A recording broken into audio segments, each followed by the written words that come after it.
Heroine కోసం దర్శక నిర్మాతలతో గొడవకు దిగిన చరణ్. సినిమాల్లో ఒక్కసారి హిట్ ఫెయిర్ అనిపించుకుంటే దాన్నే రిపీట్ చేయడానికి చూస్తారు దర్శక నిర్మాతలు.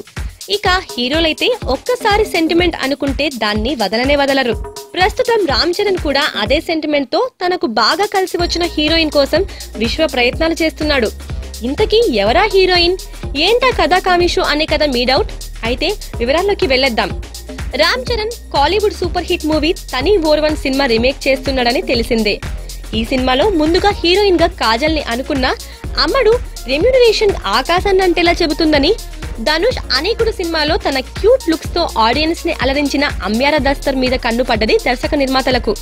కాజల్ ఈ సినిమాను చేయడానికి 2 కోట్లు డిమాండ్ చేసిందని టాక్. అసలే ఫేడ్ అవుట్ అవుతున్న ఈ టైంలో వచ్చిన ఛాన్స్ కాస్త కాజల్ రెమ్యూనరేషన్ ఎక్కువ అడిగి చేజార్చుకుంది అనుకున్నారంతా. కానీ చరణ్ మాత్రం ఈ సినిమాలో హీరోయిన్ గా కాజల్ ని పెట్టాల్సిందే అని గట్టిగా పట్టుబడుతున్నాడట. అంతేకాదు, ఈ విషయం మీద దర్శక నిర్మాతలతో వాగ్వివాదానికి కూడా దిగాడని టాక్. చరణ్ మాత్రం కాజల్ ని ఎలాగోలా కన్విన్స్ చేసి సినిమాకు తక్కువ రెమ్యూనరేషన్ కే ఒప్పిస్తానని అంటున్నాడట. రామ్ చరణ్ కాజల్ జంటగా నటించిన మగధీర, గోవిందుడు అందరి వాడేలే సినిమాలు సూపర్ హిట్ అయ్యాయి. అందుకే తమది హిట్ పేర్ కాబట్టి ఈ సినిమాలో మళ్లీ కాజల్ ని పెట్టాలనే ఆలోచనలో ఉన్నాడు చరణ్.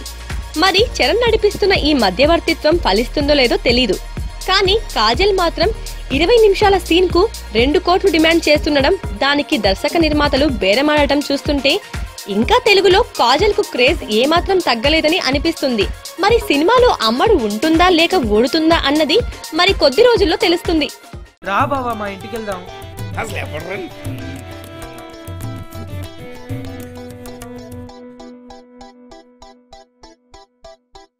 హలో హలో నాన్నగారు, బావగారు దొరికారండి. మీరు తొందరగా రండి. ఎవడ్రా నీకు బావా?